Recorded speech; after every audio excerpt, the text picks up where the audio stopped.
when did you fall in love with like women in hip hop?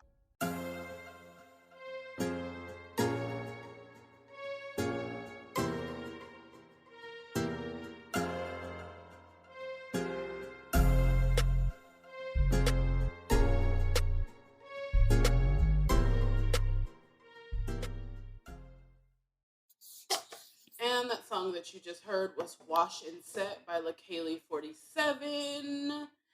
And here's my thing. No. For real, it's good. I like the song, but I feel like every time I'm listening to Heyyyyyy 47, my only thought is like, why is she not a bigger deal in like the ballroom culture? You know, like why are people like not listening to more Heyyyyyy 47, doing more voguing and like competitions to Heyyyyyy 47, and it just like bothers me a little bit about that. No, I agree, because if you look at her first two projects, I think it's like Manicure, and I forgot what the other one is, but they're very like house beats, very much giving ballroom, and I was like, it's giving oons. But like, yeah, I don't really hear about her a lot within the ballroom scene, so I'm wondering if like, because I think she's from New York. So I'm wondering if her sound more so matches up with like maybe like a Jersey club or like a Baltimore club or something like that. Maybe those areas are where she probably is a little bit bigger. But yeah, I agree. I don't know. I feel like it's very ballroom. Like this doesn't give Jersey club to me. Mm-hmm. Do you get Jersey club from this song? Not this song in particular, but I'm just like thinking about like her entire projects. Mm-hmm. It could, some of them could sway in there. So I don't know, but I do agree. Like I'm actually surprised, like when people talk about house and women, well, we'll probably talk about that later, but house and like women, hip hop, they always go to Azalea Banks first. They don't, talk about her first. They go to Azalea Banks, and no, actually, since we went there, bitch. Okay, but before we do that, how is everybody doing? Welcome back to another episode of Where My Girls At. It's been a minute, but we are back. June was really rough. It was just a lot going on. It was lots going on. There was so much going on, and like we just did not have time to record another episode. We had to, so you know that was good. Even that the break was rough. good. Even that was rough. Okay, like having to do that was like, it was a lot. But we're here. We're here for the summertime. We're the start of the summer is always rough because you're trying to get into the swing of it, and then like kind of once you get into it, summer's kind of over. Yeah. No, honestly, that's the worst part. I'm excited to be back. I'm in my new home now, so I'm happy to finally be moved in and settled. So it's starting to become a home now. But she's a homeowner, bitch. Right? You know, just like managing stuff and bills and whatnot, which is not fun. But decorating has been fun. I love that. Yeah. I'll have to show you all when it's done, but I got a Tina Snow custom album track list that's gonna be hanging in my room. So that's so cute. Yeah, we have to see that. Cute. We have to see that. It's really cute. What have you all been on? Nothing much for me. I just came back from Cabo, and so like my skin has been nothing much. I just came back from a fucking vacation in Mexico. Travels. Sherm travels on Instagram. Everyone. But yeah, my skin has been a hot mess because it's been peeling like crazy. Oh, okay. So I'm like, oh my god, like what the fuck? But I was like, you got a nice tan going on. I do. Thank you. You do. It's cute. I love tanning. I rode a mechanical bull last night. Yes. Oh, how did that go? It actually went really well. I was super surprised. You did it at the bar? Yes. I want to do that. You never did it at it was a bar in San Diego, Bree, that had a mechanical bull. Yeah. No, I've never done it. That's like on my list of things to do. You are from Texas, honey. How you ain't? I know, and that's like what makes it even more disappointing. I'm very disappointed. I am. Besides that, I haven't been up to anything, but child, the girls have been up to a lot. And we just have to start. I don't want to talk about her, But we can't not talk about Azealia Banks being a goddamn dummy. Like, has this bitch ever not been a fucking dummy? I know she's right twice a year. Twice a year. But every other day in between, this bitch is wrong as wrong can be. I don't know. Well, which part do you think that she's wrong on? Yeah, I was like, what part?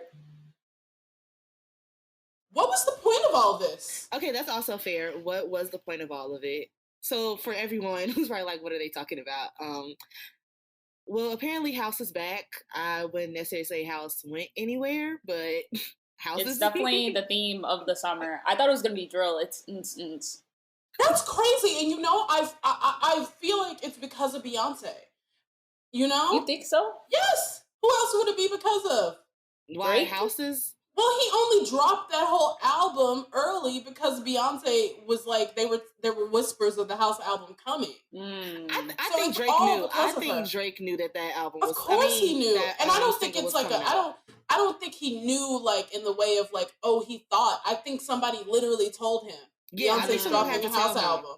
Somebody literally told him out of nowhere, and then like, it's because of Beyonce that he did that. And like the idea of surprise albums are not dead, but like, I mean, they are kind of dead because who the hell cares about a surprise? I like a surprise album. If even Beyonce's doing a traditional rollout, it's done. It's done. I also think there's no one worth having a surprise album for. Like when surprise albums were a thing, like it was worth hearing a surprise album, like an album for them, or like you were like, oh my god, this person's really about to drop. Like I'm super anticipated for this person to drop. Yeah. I don't think there's artists out here now, especially because everyone drops music like this. It's so That's fast. true. So like the idea of a surprise album is just kind of like it's dead. I'll say it's dead. Whatever.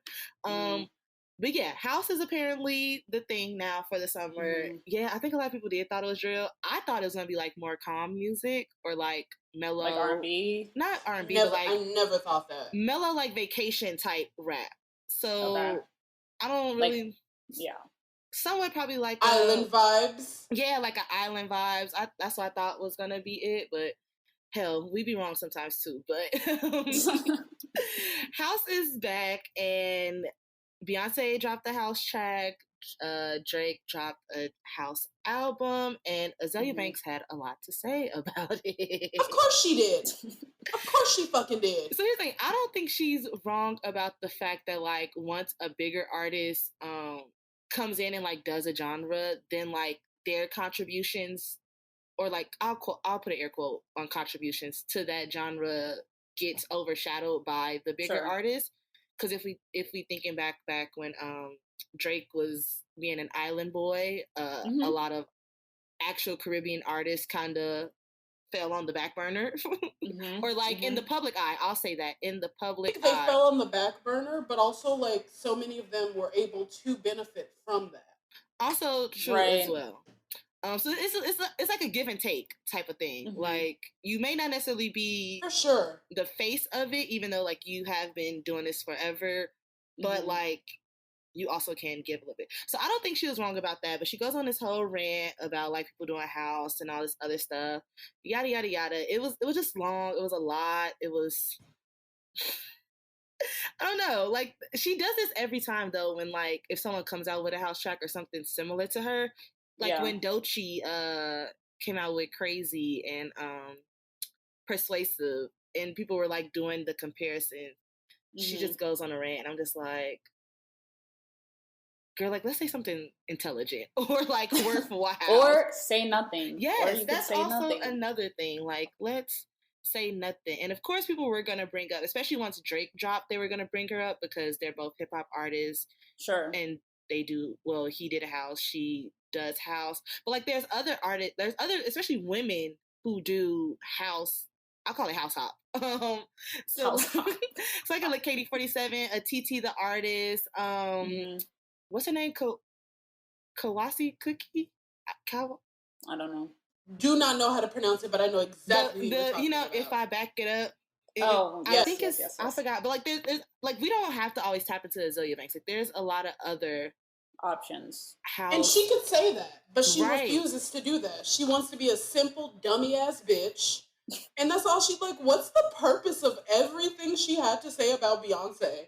Tell me, explain what you think. Where she, like the rant, where was it going? It was going nowhere. It was literally going nowhere. It was just like, okay, another day in Azalea's life of being Azalea. I mean, delusional. I really want to root for her. Like it's hard to root for her. Yeah, I want the best, but it's also like, girl. Yeah, at like what cost? And I'm not saying like girl just because it's like Beyonce. I think it's just like every time she does it, it's just in general. Like with the shit with Doechii, I said, oh my god, I can't believe they're gonna collab. Somehow Azalea's gonna fuck this up. Not 12 hours later. Not 12 hours later, she was on Instagram talking shit about Doechii. And it was no reason. And Doechii was like, what the fuck did I do in 12 hours? But come to find out, apparently Beyonce did listen to Azalea Banks' early work when she was coming up with this album. So of course, it makes sense. Azalea made really good house music in 2012. So God bless. I guess that's all I could say. Right. We'll just keep that in our pocket. Keep that in our thoughts and prayers. I really thought that we weren't. I don't have thoughts and prayers for the bitch. She needs medication. I thought this year we wouldn't have a Where's Your Publicist category, but I think... Oh, she's definitely in the running. I think we might have to Azalea bring is it back. different. She needs medical attention. There's no Where's Your Publicist. Well, let me see. There's other stuff that we have on here as well. Speaking of Doechii, there's the Double XL freshman cover that came out. Mm-hmm. So we have a couple of the girls on there. Kin the Man, Doechii, Callie. Did you all have a chance to look at their what is it, like intro freestyles? I don't think Callie's dropped yet. I think only Callie's hasn't. It did. I did. I heard it. Oh. I saw Kin the Man's and Doechii's. I must say I saw Kin and Doechii's. Doechii's Callie's dropped. I heard it today. Oh, okay. Maybe it just came out today. Doechii's was fire. I think she was the best one. I listened to all of them. I think Doechii's was the best out of all of them. And listen, didn't she win this year? Who won this year for our 2022 Rising Star Award? Who won that? Do you remember? I don't actually recall. Was it Doechii? I don't know. I don't think it was. I don't think it was. She was on the nominations list. All of them was on the nomination list. Every single all of them were on the nominations list, which once again just goes to tell me we got it. We got our finger on the pulse. On the fucking. Oh, I just got glue on my head. But what else do we have here? Wait, do y'all agree with the list? I guess let's go there. Do y'all? I never agree with the list, but Santana, Doechii, Callie, like yes. Yeah. Kin the Man, yes. Finally, yes. Kin the Man is getting like what the respect that I think she deserves. Although I did not like her intro freestyle, so I'm excited to see what she brings to the actual freestyles. Me too. I want the Double XL to get over the hump of just only having 3 girls. That seems to just be their max. Yeah, they're like, we have to meet this quota. Fill a quota. Diversity quota. Yeah. Like, because there's so many other girls who could have, like, to me, outshined the boys that are on this list. So let's... Like who? Should we do our Double XL freshman or our Where My Girls Are freshman list? Because we didn't do it this year. We didn't. Should we save that for a later topic? Because I don't have a true list yet. I'm gonna say. Let's save it. Let's do that. Let's do that later. All right, we'll come back to that later. But okay, speaking of like nominations though and winning, we had the BET Awards that happened last weekend, and some folks took home some awards. So Lotto won Best New Artist, which she deserves, I think. Who else was in that category again? Couldn't tell you. I don't know. But she's been doing her thing. Tell you and don't give a fuck because she deserved it. That bitch, you know. And I said this is her year. It really is. You definitely did. I said this is her year, and she has only since I said that proved me right. This performance she put on, I said, oh, this bitch is like she's charged up. She's charged up. She's ready to go. No, I agree. She's been having a good year so far, and like all her touring, and then like her performances have been getting better ever since she changed her name. Like it's been nothing but pros. Once the name changed, it was it was over. The name was holding her back. He tried to tell her early on, baby, you can't be a star and be mulatto. Like, you can't. And as soon as she changed the name, now she's performing on late night television shows, at the BET Awards. She's going on tour with Lizzo. Like, it really was what was holding her back, because the talent was always there. And it was always going to improve, too. It was always going to grow. It was always going to get better. Having a stupid name like that is really, it can really make or break you. Like, I think that's what's holding light skin Keisha back. I mean, I think there are several things holding light skin Keisha back, but I do think that's the biggest barrier for her not being able to cross over into mainstream. I agree. Because ain't nobody about to announce no light skin Keisha the same way nobody's about to announce mulatto. Can you imagine on Jimmy Fallon, here to perform her brand new single, Pop My Shit, Light Skin Keisha? Like, girl, come on. You gotta be serious at some point. Right. No, but I did love the performance. I loved how emotional she felt winning that award. As much as BT somewhat works my nerves, I do recognize that BT is some artists, like, their first actual award until they start, like, it's their first award before they start getting, like, Billboards, Grammys, and stuff like that. Sure. And it really shows how, I hate to say it, how much, like, BT is somewhat important to the culture, quote unquote. I'll put quotations around that one. Yeah. It's like, we can't get him too much, but we can't give him nothing. Yeah, that's what it is. Exactly. It has legacy. What it is. Yeah. It has legacy. It has legacy, and, like, especially for the people who, like, grew up on it, it's like, I think you're right. It's kind of like it's almost like a stepping stone in terms of, like, like, winning awards in a way. But also, like, I will say, in general, overall, I'm very disappointed that, like, the BET Awards was damn near. I'm very confused how Silk Sonic won big at the BET Awards when it's the BET Awards. Right. Black entertainment. Black. They forget that part. I don't know. I think it should be NBT, non-black entertainment. Cause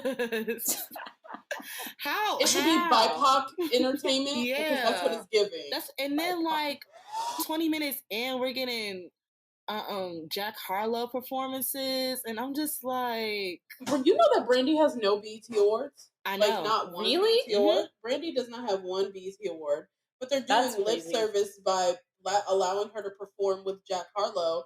But my thing is, like, what the fuck is the point of that? What do you think you're doing? And what is Jack Harlow? I'm actually surprised that she hasn't gotten, like, a Lifetime Achievement Award. Yeah, I was about to say, she doesn't have, like, a Lifetime Achievement Award. Brandy's been in the game forever. Forever and ever? And no, she does not have a Lifetime Achievement Award. She doesn't have anything. Come on. BET, yet she showed up to perform on their award show. And this ain't got nothing to do with the girls. Didn't we get a Diddy Bad Boy performance, like, recently? Why did we need this one again? It was last year, wasn't it? That's what I thought. And he was like, I was watching the Carisha Please thing. He's like, I haven't performed in a while. I was like, I thought you did something not too long ago. It was, like, recently. You were here, like, a year ago. I said, do we have to honor him every year? That's what I'm like. So was it really For purposeful? that money? I think that's why. So he got to pay the people that money he owed him. That's why we got to do this Bad Boy tribute every year. And that performance was terrible. Terrible. I didn't watch it. I saw the recaps. Terrible. Terrible. That was all I know is he brought out Shine, and Shine is still fine as fuck. Still fine. That man looks so good. Fine as fuck, and it's crazy. Like, he went to jail for that nigga. And what good did it do? Look at him now. Still a damn clown. And the speech was terrible. Like, I'm maybe this may be a topic as well, even though it's not related to the girls. I'm really sick of men in the rap space feeling like messiahs somewhat. But I think that's probably another topic for another day, because that Kanye West, Kendrick, this one, Diddy, like, J. Cole, all of them are a little. It's getting real weird, but it's getting real weird. Doechii also performed at the BET Awards. Right. Oh, but Doechii ate and left no baby fucking crumbs. She went up there and did everything she needed to do. She said, "I'm here. I'm not coming up. I'm here. I think that's another one who's having a really good year, and I honestly see her. Well, we just talked about her on the XXL cover.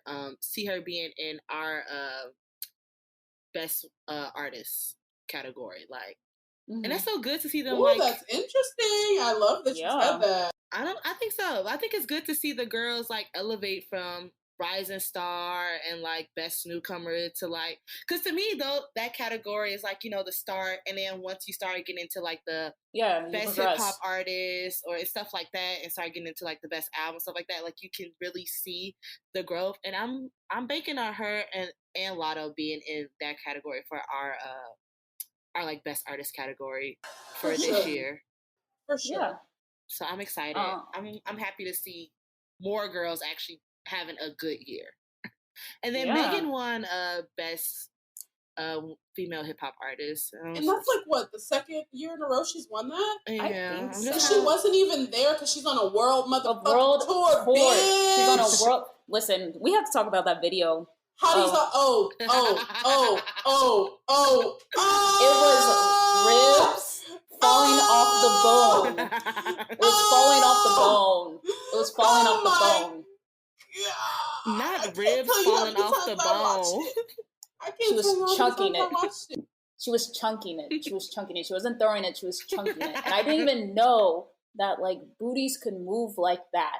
And I was just so, I don't know. I didn't even have the one. I'm just thoroughly impressed, and I'm just hoping Party is keeping up with her. I'm sure he is, because he wouldn't be around if she wasn't, or if he wasn't. Yeah, I'm a jealous bitch. I'll say it. A lot of people don't say that they're haters, but I'll say it. I'm a hater.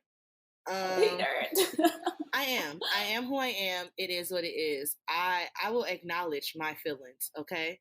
And my feelings were, what the fuck? Why don't my shit do that? I was like, I don't even know where to begin to like practice. I don't either. I don't even know where to begin to get an ass like that. Like homegrown. Now I gotta look at my parents like, what the fuck is wrong with my DNA? Nah, she was doing that. But I'm trying to see what else is on here that we want to mention. Nicki Minaj. Oh yeah, I was gonna talk about Nicki Minaj's new rap snack chips. I'm buying them bitches. I don't care. I think I'm gonna buy them too. I think so too. I think they could be fired. What type of barbecue do you think is gonna be though? Like, what type of barbecue do you like? I like the sweet barbecue. Yes, I like a sweet barbecue.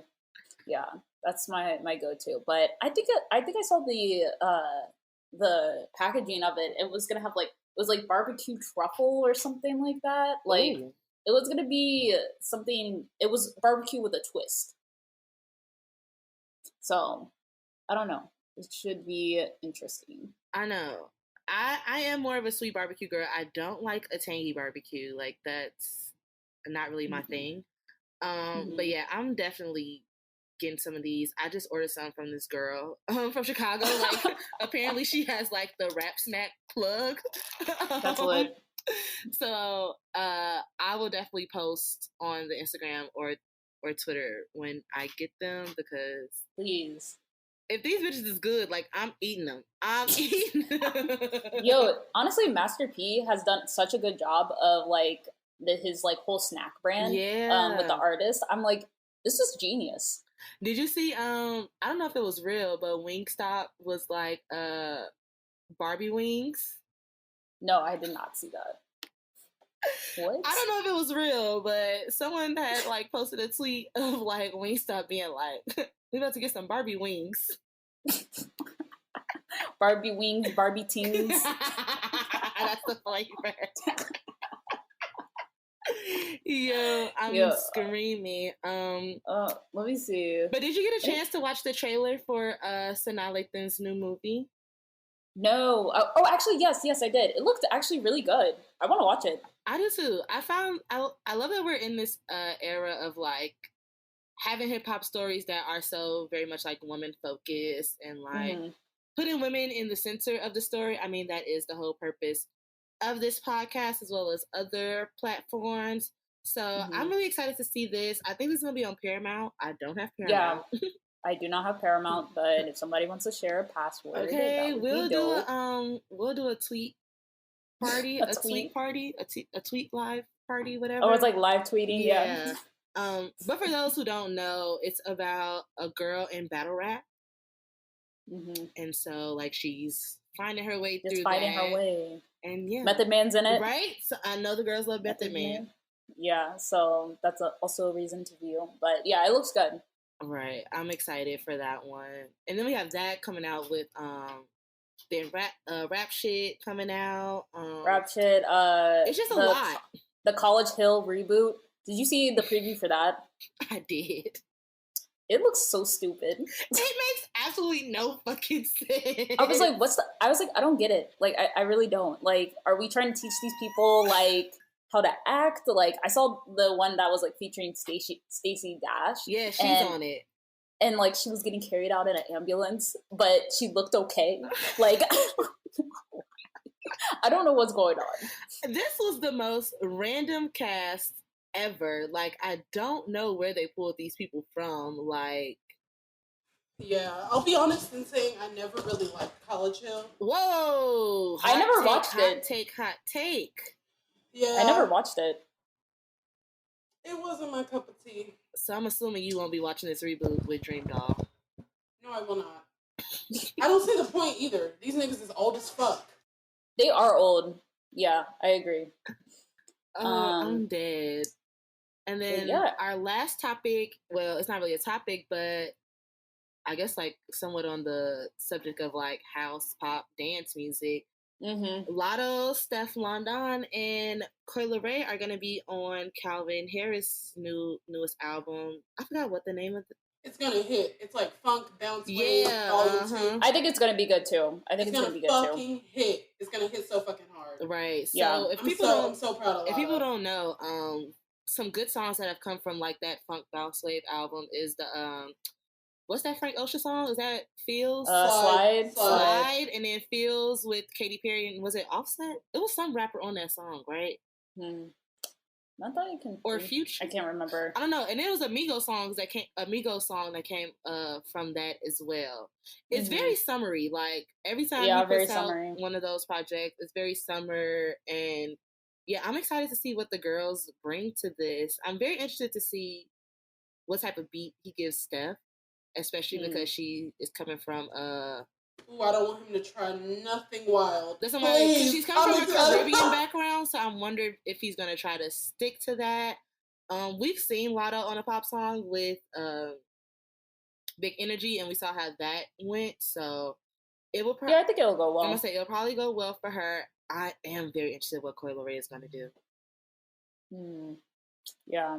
Because Coi Leray gets on funky beats in general, like just for her own songs.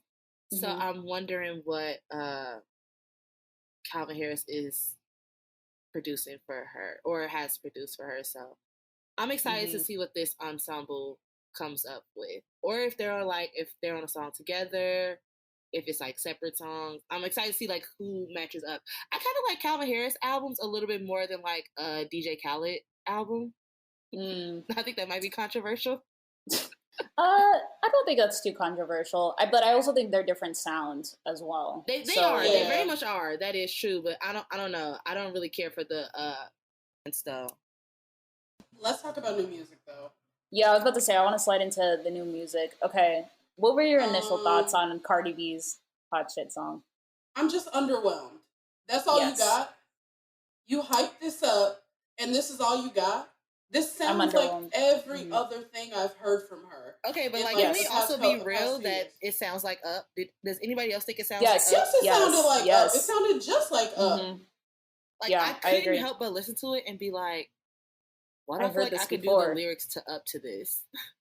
I mean, it made sense that she hyped it up because Kanye's on it and Dirk is on it, and Kanye's like a legend, and Dirk is like Kanye's versus trash, and Dirk's verse was better than anything Cardi said on the song. I was really disappointed in her when I heard this. I was also disappointed in the City Girls. Like, Usher, fine as fuck. Always gonna be. This song, meh. You know, like, I was like, okay. Yeah, I like this song. It's cute, but it's not. It's cute. It was alright. I will say what did carry the song is Usher singing on it, and I think that's so interesting coming off our episode about hip hop and R&B, but it really does show like how a song can really switch or like become a little bit better when you have a singer actually singing the chorus. A singer singing the chorus. Now, what a fucking concept. Miami's verse was okay. JT's obviously was the best verse. I mean, JT's was really good. It was good, but it was also kind of like it's only so much like JT can do to carry a song. It's not like JT is like a carrier, if that makes sense. Yeah. Like she's improving and like she's getting better. Like we see that happening, but it's not like JT can carry a song. Like it just is what it is. Yeah. But I will say I did like that one more than I like Hot Shit. I probably have to go back and revisit both songs again, and then like maybe I'll have like different opinions. But I definitely see myself like if they play Good Lovin' in like in the club or at a bar, like I'm gonna dance to it. I mean, I'll dance to it. I'm gonna do my thing. Yeah, I'm gonna do my thing. You know, I freak it. Like, come on, that's the song he's singing, right? But I did like Flo Milli's Conceited song. Duh. It was everything I knew it was going to fucking be. I like the teaser video that they had. I just want more push. So she's at Wireless today. She's literally performing at Wireless. I'm talking about when a single drop, she doesn't get a good enough push when she drops a song. That's true. Like push would be like marketing. Like marketing. It's not. Yeah. The energy isn't matching. Like the songs be good, but the marketing energy isn't matching. For her to be signed, like she's signed to a label, right? Yes. Yeah, I believe so. It's not really matching. So I want a bigger push from her. But what did you all think of Young Devin's song? I'm excited to start seeing her putting out more music. Yeah, I've been seeing a little bit of her more. And I really did like this one. She did drop a project as well. I didn't listen to the whole project, but I like this Decision song. It was good. Yeah, it was cool. I think she's gonna be definitely one to watch, I think, in the future. And she's so young. She's like maybe 19. So like she has a lot of time. She has time to grow in the game. Now I will say this Des Dior song, it kind of made me want to look at her a little bit more. Because her other songs, they've been like, okay, you know, they just kind of, it's definitely been given like Instagram girl who wants to rap. But this one, Rich and Raw, like I was fucking with this one. I was gonna make this my music rec, but then I have another song for my music rec, so I was like, we're just gonna put this. I don't think I heard this one. I'll have to go back and listen to that. But did you all listen to the Erica Banks project and Lakia? No. I haven't listened to it. The only project that I recently listened to was Lacatie's 47's project. Damn. Erica Banks' project was actually kind of long. Really? And I feel like why would she do that? And I feel like it's the same as like with Kin the Man. We were saying how like I think she has something there, but like her choruses, like her hooks are not strong enough to like stick. So I got maybe like one or two songs out of it, but it was nothing like, I don't know, that's gonna be around for a while, I think. And then Lakia's was only like 4 songs. And there's gonna be a part 2. So Lakia is very good for dropping a short project. Yeah. She is very good for dropping a snippet. They're like, here you go. This is just a little taste. Yeah, she is very good for that. But yeah, I didn't listen to those. I listened to Lacaylee 47's project. And hold on, let me get the name of it. Because I definitely forgot. But it was a part of her, like, Shape Up. So it was part of her little, like, 3 series with acrylic, wash and set. And then Shape Up was the last one. I really like this one. It's different than the other ones. Acrylic and wash and set, they do kind of give you more of a house vibes. Yeah, stuff like that. This one was a little bit more on the hip hop end, and I really liked it. I like Look at 47 in general, so this was just another good project. I like this little trifecta that she got. So I think I'm gonna go back and listen to all 3 of them and kind of just like compare them and stuff like that. Cool. Have you listened to any music, Mariah? Any songs? No. I'm gonna be honest. No. It'd be like that. No, but like to be very honest, it really do be like that. And music, go through cycles. Music drops so fast, and we've talked about this before. Like you do really gotta take it in slow and like really allow things to sit and marinate and like Totally. Yeah, so I don't blame you. Yeah, no, I've just been really busy with work, so I listen to the releases that I'm excited about. But honestly, I have not sat down and listened to a whole project since I think Kendrick's album dropped. I listened to the Drake project, like skipping through, trying to find the ones that I really like. Like I didn't even sit and listen to it. So I'm gonna say no, I have not. No, That's I have fair. not. It'd be like that. You have to be in a space to listen to new music, especially a project. For sure. Do you all want to move into our main topic for today? Yes, let's talk about it. So this was my idea because our whole theme this month for Textured Air, and always, as always, make sure you go check out our website. Make sure you listen to our other podcasts. Does it hold up? And check out all of our content. Follow us on social media, all the good stuff. Like we make a lot of great content other than this podcast, and so if you only listen to this, you're really not getting the full picture of it. But we're talking about sex and sensuality and boundaries and touch and things as it relates to Black womanhood. I feel like that's not something that gets talked about a ton, and if it is talked about, it's not from our mouths, not from our perspective. But that's really what Textured Air is all about. It's all the things that is concerning Black womanhood from the perspective of actual Black women, which, shocker, we have thoughts on our own like lives and the way that we're treated and things. So I wanted to have a conversation about lesbianism and sex culture in hip hop, but as it relates to lesbianism specifically, because I feel like there's a lot of like bars and a lot of songs that are like, girls kissing girls, like eating people out. Oh, I got two girls like doing this and that. Like people really love that and really gravitate toward that.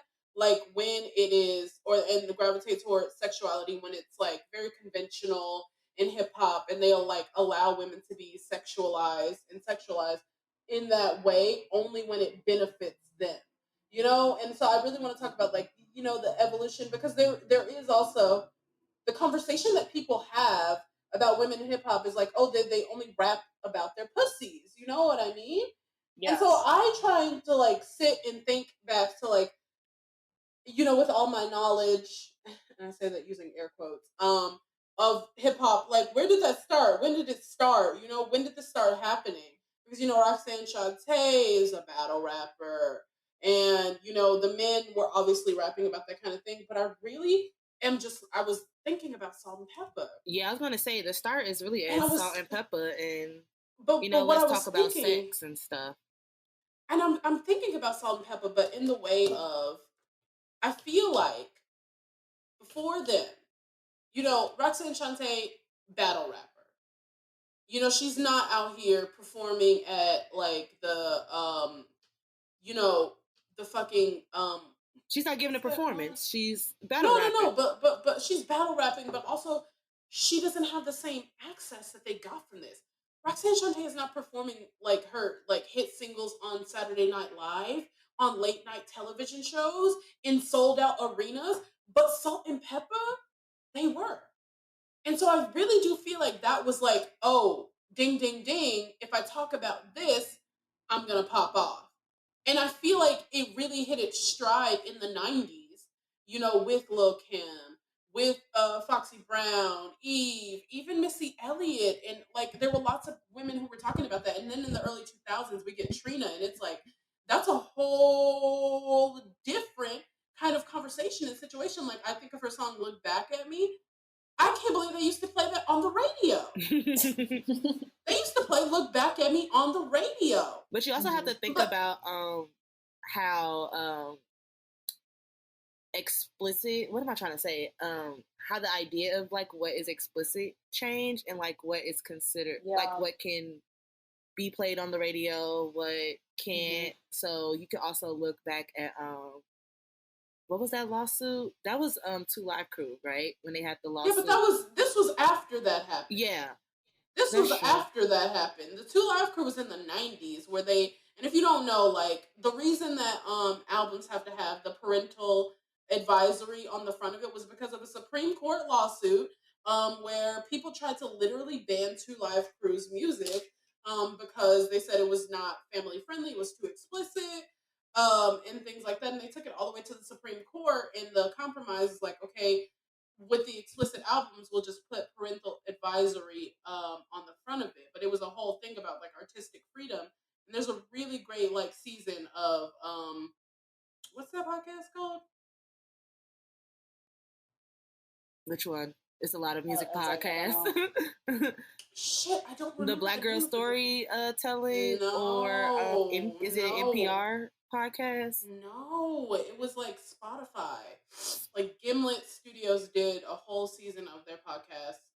It was like investigative journalism talking about Uncle Luke and the Two Live Crew. And if you've ever heard a Two Live Crew song, you know that shit is raunchy. Wow. But, like, even though it was after the idea of talking about sex, it really like, I think it like put the hammer in and like pushed it to get it out as to where like it's really okay to talk about sex in some way. Like it made it more accessible. I think I'll say that. It put it in a more accessible I guess like limelight.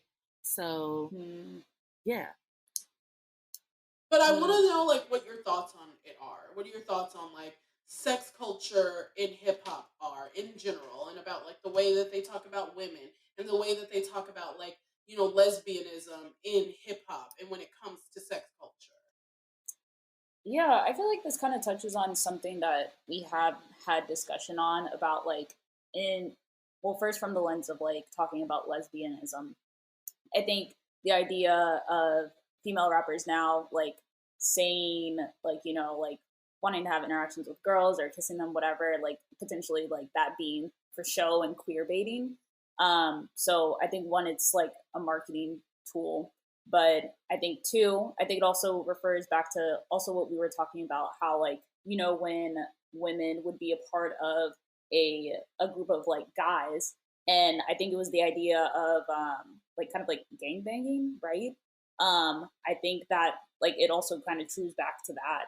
But I think the way that sex is talked about from a female perspective is empowering for the most part.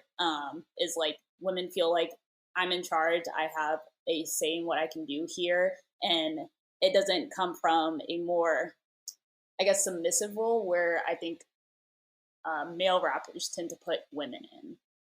Yeah, I think that's definitely like a really big difference. I feel like they always like want them to be submissive and like, you're my bitch and like I do this to you, I do that to you. It's always about like what I'm doing to you, but never about like what you're doing for me, you know? Right. But when you hear women rap, it's about like what I'm doing for me sexually, how I'm pleasuring myself, how I'm using you to pleasure myself. You know what I mean? Right, like I'm getting what I want out of this situation. It's not just about you. Right. Exactly. As far as how women have been spoken about in hip hop, so like from a male perspective, I think I said this in our like very first episode. That was kind of one of the reasons why I not stopped, but like I was really kind of turned off from hip hop in general. So like again, a lot of the songs were like, "You my bitch," she be sucking my dick, da da da da. Like yeah, like, pretty much what you all were saying about what she's doing for him, and a lot of it just wasn't in the most like appealing way to me. So like that was one of the reasons why I did really like start to search for women artists a lot more and like doing the work to find them and not just 100% be turned off from hip hop, but like finding other areas within hip hop where I see myself enjoying it, see myself being represented. As far as lesbianism in hip hop, I think there's like two sides of the conversation to have. We can talk about it from when male rappers are talking about girls kissing girls, you know, my bitch and all that type of stuff. We also have to add to that conversation that all of it is like femme based. Like it has to be like true. It has absolutely because no one is talking about Young M.A. talking about eating pussy and the way she be talking about it, and I'm sure she eats it well. But they not. know But they she not. does. Okay, but they not talking about it. Right. So we have to add that caveat that like men are definitely talking about it from a femme based, like femme on femme type of lesbian relationships. And then for the girls, I think there's two caveats as well, because they're femme presenting girls who are, saying all this, text with a bi chick, all that type of stuff. And that is perceived as like acceptable, or like we'll let that lyric slide and no one like really cares, or like no one really like questions their sexuality, or like that adds to their like sexual appeal, as to where someone who is like more masculine presented, if they are talking about women or talking about their lesbian interactions, there's kind of, it gets pushed to the side because people will be like, oh, well, this artist doesn't really talk about sex. And I'm like, well, yes, they do. They literally have songs about like eating pussy and getting the strap. So I guess like theirs isn't seen as real or like true, if that makes sense. It's not seen as valid. No, yeah, I feel like it's like what you said. It doesn't like play into the fantasy. I think from like a male perspective, it's like they want to think of femme on femme type of like sexual interactions. Like they don't want to think about it in that type of way. So I think it's the fantasy is not the same. Let's talk about the fantasy. What'd you say?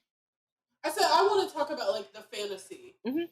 So when we hear hip hop and we hear about like sexual relations in hip hop, and we hear about like lesbianism in hip hop, what does that fantasy look like that they're rapping about? Like I said, I think it looks femme on femme. Like that's that's the only way people see it. That's the only way people accept it. I feel like it's somewhat of a status symbol as well. Like when a guy has multiple girls and stuff like that, he's the man, he that nigga, da da da da. I think even from the women's perspective, it's like I can pull both, right? I don't really know. You don't think so? I think when it comes to women and like lesbianism, it's looked as like they're doing it for their man, or like he is dictating it, even if they don't have a man. Like it's for male. There's a male influence. Yeah, there's a male influence to it, especially again if it's femme on femme, compared to like if it's not, if it's like maybe a studded, masculine presented and like feminine, it's just kind of like brushed off. So like that fanny doesn't exist. Like nobody cares. Like that one is strictly for those who are queer, if that makes sense. As to where the femme on femme one can be for queer folks as well as straight folks. Because even like straight girls will somewhat fantasize or like think about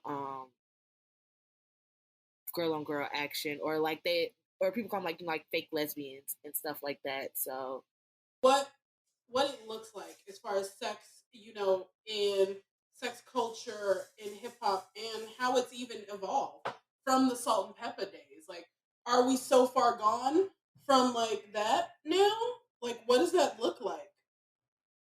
So far gone from what? Yeah, I was about to ask, what do you mean? Like from the Salt and Pepper days. Like, has it gotten better? Has it gotten like, what's the difference in like the way that women are talking about sex now versus the way that women were talking about sex in the days of Salt and Pepper? Because you hear men all the time using that as like an excuse as to like why these women are trash. They don't rap like they used to back in the day. What's the difference then? I think the difference is it wasn't as explicit.